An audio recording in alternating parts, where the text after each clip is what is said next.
ಜ್ಯೋತಿಷ್ಯ ಶಾಸ್ತ್ರದ ಪ್ರಕಾರ ಈ 3 ರಾಶಿಗಳು ಹುಟ್ಟಿನಿಂದಲೇ ಅದೃಷ್ಟವಂತರು ಮತ್ತು ಹೆಚ್ಚಿನ ಸಂಪತ್ತನ್ನು ಗಳಿಸುವ ಯೋಗವನ್ನು ಹೊಂದಿರುತ್ತಾರೆ. ಇವರು ತಮ್ಮ ಬುದ್ಧಿವಂತಿಕೆಯಿಂದ ಸಮಾಜದಲ್ಲಿ ಗೌರವ ಮತ್ತು ಹಣವನ್ನು ಸುಲಭವಾಗಿ ಸಂಪಾದಿಸುತ್ತಾರೆ. ಆ 3 ಅದೃಷ್ಟವಂತ ರಾಶಿಗಳು ಯಾವುವು ಎಂದರೆ, ಮೊದಲನೆಯದಾಗಿ ಸಿಂಹರಾಶಿ. ಸಿಂಹರಾಶಿಯವರು ರಾಜವೈಭೋಗದ ಜೀವನವನ್ನು ಇಷ್ಟಪಡುತ್ತಾರೆ. ಇವರ ಆತ್ಮವಿಶ್ವಾಸ ಮತ್ತು ಕಠಿಣ ಪರಿಶ್ರಮದಿಂದ ಇವರು ಅಂದುಕೊಂಡಿದ್ದನ್ನು ಸಾಧಿಸುತ್ತಾರೆ ಮತ್ತು ಸದಾ ಶ್ರೀಮಂತಿಕೆಯಿಂದ ಬದುಕುತ್ತಾರೆ. ಎರಡನೆಯದಾಗಿ ವೃಷಭರಾಶಿ.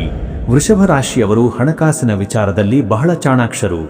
ಇವರು ಆರ್ಥಿಕವಾಗಿ ಸದಾ ಸುಭದ್ರವಾಗಿರುತ್ತಾರೆ ಮತ್ತು ಸುಖ ಸಂತೋಷದ ಜೀವನಕ್ಕಾಗಿ ಸದಾ ಶ್ರಮಿಸುತ್ತಾರೆ.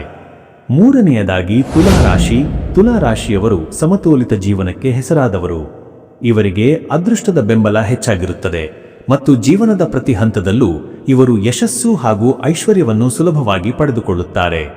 ಹೆಚ್ಚಿನ ಮಾಹಿತಿಗಾಗಿ ಈ ಮೇಲಿನ ನಂಬರ್ಗೆ ಕರೆ ಮಾಡಿ.